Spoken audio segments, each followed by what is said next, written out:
With Fields of Mistria finally released, I've seen a lot of people asking what the limits of its early access are, and if it is worth getting early, even though the game is not complete yet. So, now that I've completed a full year in-game video coming soon, I thought we'd take a tour of the town to see what's off limits, what we have to look forward to, and maybe if this is worth it for you. There is a roadmap out, but that doesn't give the full picture of everything that's yet to be added in the game. Mostly for spoiler reasons, so if you don't want spoilers, this is kind of your warning right now. I am going to be pointing out little details around the world that you wouldn't have known about otherwise. So first and most important thing, town rank only goes up to level 50. That's about half of what will be in the main game, although I can tell you that it does slow down significantly as you near up to Sapphire. With these level ups comes a bunch of furniture options, clothing options, and just upgrades around town. Your skill levels are another major form of progression. Currently, they only go up to 30, which allows you to get 3 different tiers of perks. Once it's unlocked to 60, I assume there will be a tier 4 and 5 perk as well. As you can see, within a year playing, I was not able to get all of my skills up to 30. One's still chilling back there. Fishing is very slow to grow.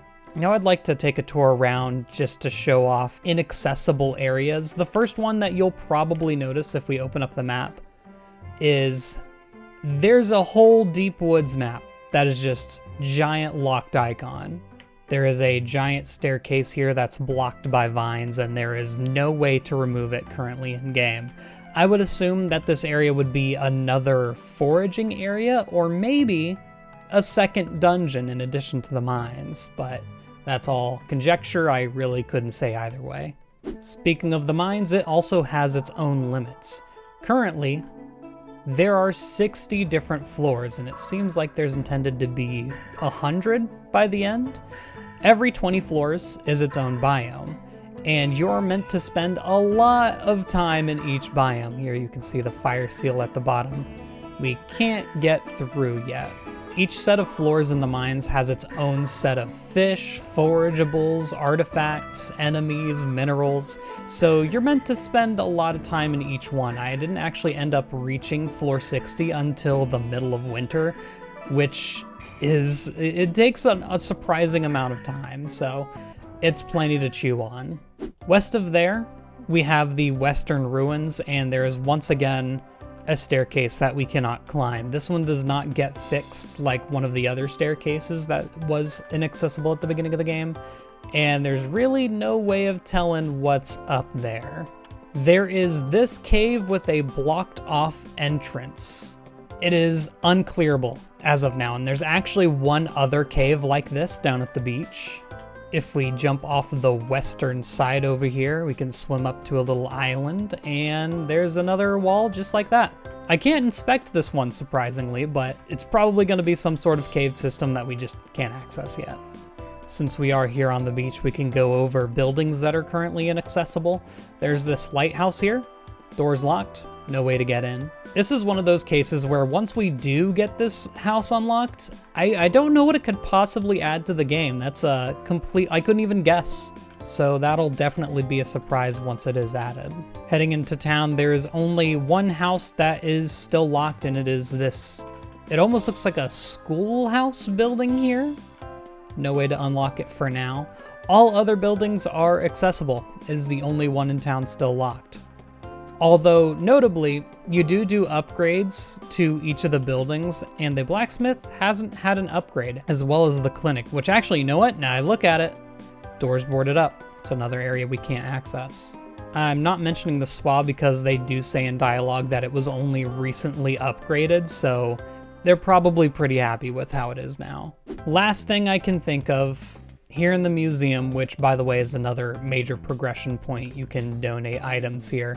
If I just look at the wings real quick, you can see that I've almost completed them. There's bound to be more sets added in the future. You can complete everything currently in the museum with the exception of the Metals of Mistria set and the Gems of Mistria set. These have slots that are definitely being saved for later, but we could probably expect more biomes to be added to the archaeology.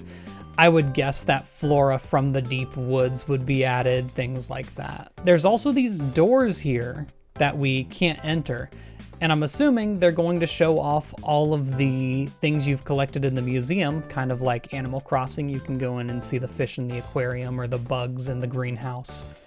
Seems like that'll be added once the game is fully released. There's also this extra area here which doesn't actually correlate with any of the donation boxes, so I'm curious what that could be. So at what point do you start feeling like you've come up to the end of the content in the game? Well, it wasn't actually until about middle of winter where I completed the last request, which was upgrading the inn. So clearly there's going to be more upgrades after that point. You do still get quests, oddly enough. And you know, this is actually a new recipe that I haven't earned yet, so there's still things to unlock for sure, but it's gonna be noticeably less busy after that. Also, if you're curious, magic is tied to mine's progress, so right now we actually only have 3 spells, and if the mines only go down to floor 100, you can expect 3 more spells, one from floor 60, 80, and then 100. I don't know if that's what's planned to be the final list of spells. That seems a little short to me. I'd hope for at least 10 spells, but we'll see. One thing that has me thinking is the fact that these say type farming. And seeing how we've only seen farming and healing, it makes me wonder if there's going to be mining spells, combat spells, woodworking spells. I don't know. They could really go anywhere with it. As for the parts of the game that feel the most complete, decoration. If I go into my almanac here, there's 315 furniture items. I've barely encountered a third of them. There's a lot to do here, and I already feel like I've been able to decorate my house and farm to my heart's content. This is like one of like maybe 10 possible themes you can do for a house. And I will say this is the farthest you can upgrade your house. It's still just 1 room. I did wish that I had a second room to work with. So maybe I could have like a mines theme. I could have a cutesy theme, a logger theme. It would have been nice, but alas. Animals are pretty dang in depth already. There doesn't really seem to be anything missing. You can give them little outfits. If I go into my animals here, you can see I have quite a few different kinds. The part that really stands out to me is that you can breed them to get rarer colors. And I was only able to reach tier 5 with the chickens, which are the cheapest and first animal you unlock. If we go to the adoption section here, there's a lot of animals, and each of them have tons of colors. Look, there's 5 after gold that I just have not encountered. That makes me think there's a tier 6 and 7 probably.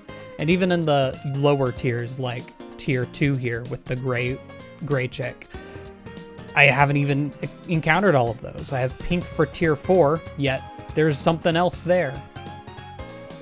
The same goes for every single animal. I haven't even scratched the surface here, really. So yeah, most of the missing content's coming from the story and progression of the town itself. But as for your regular farming duties like crop growing and animals, it feels like a complete game, dare I say it. Now, I haven't mentioned this. All of the characters are also only up to 4 hearts, which it doesn't feel too important.